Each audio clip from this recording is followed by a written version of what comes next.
সমাজবিরোধী কোনো ব্যক্তি, দখলবাজ, চাঁদাবাজদের স্থান এই দল বরদাস্ত করে না।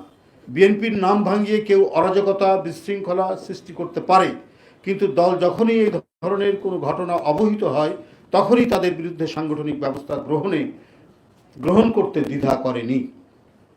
বিএনপি জন্মলগ্ন থেকেই গণতান্ত্রিক সংবিধান ও সুশাসনের জন্য আইনি ও প্রাতিষ্ঠানিক কাঠামো নির্মাণ করার মাধ্যমে ন্যায় বিচার নিশ্চিত করা এবং এর জন্য যখনই আবার সেটা বিপন্ন হয়েছে তখন তার জন্য নিরবচ্ছিন্ন সংগ্রাম করে এসেছে।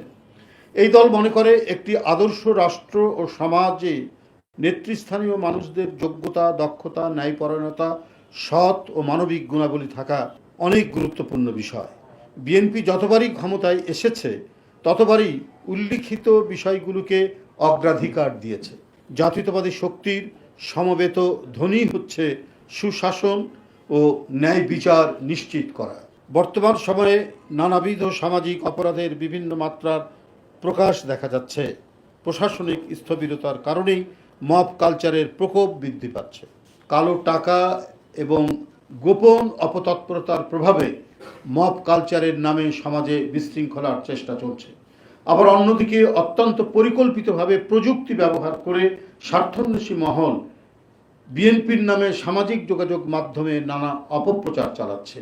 এই পরিকল্পিত অপপ্রচার, অপতৎপরতা কৃত্রিমভাবে তৈরি সামাজিক অশান্তি ও গণতন্ত্রের পথ চলাকে বাধাগ্রস্ত করা এবং নির্বাচন পেছানোর সুদূর প্রসারী পরিকল্পনা বলে জনগণ মনে করে। শেখ হাসিনার আমলে অদ্ভুত উন্নয়নের বয়ানের মতো এখন নির্বাচন পেছানো নিয়ে নানা ধরনের বয়ান দেয়া হচ্ছে।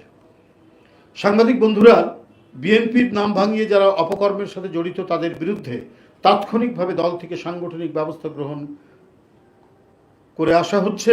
দলের ভেতরে থাকা কোনো ব্যক্তি অপকর্মের সাথে যুক্ত হলে তাকে কোনোভাবেই ছাড় দেওয়া হচ্ছে না। ইতিমধ্যে বেশ কিছু নেতাকর্মীকে বহিষ্কার, অব্যাহতি প্রদান, পদ স্থগিত, কারণ দর্শানোর নোটিশ প্রদান করা হয়েছে। আমরা লক্ষ্য করেছি দলের পক্ষ থেকে এহেন চলমান সাংগঠনিক ব্যবস্থার বিষয়ে গণমাধ্যমে খুব একটা উল্লেখ করা হয়নি। উপরন্তু আইন শৃঙ্খলা বাহিনীর ঢিলে ঢালা ভূমিকা রহস্যজনক। দলের পক্ষ থেকে বারবার অপরাধী ও বিশৃঙ্খলাকারীদের বিরুদ্ধে আইনি ব্যবস্থা গ্রহণের জন্য বলা হলেও প্রশাসন নির্বিকার থাকছে। আমরা অনেককেই বলছি, টেলিফোন করে বলছি যে এবং তারা বিএনপির নাম ভাঙিয়ে কাজ করছে, কিন্তু আমরা পুলিশ প্রশাসন বা প্রশাসনের কাউকে বললে পরে তারা নানা অজুহাত দিয়ে সেটাকে ডাইভার্ট করার চেষ্টা করছে। এর কারণ কি আমরা বুঝতে পারছি না।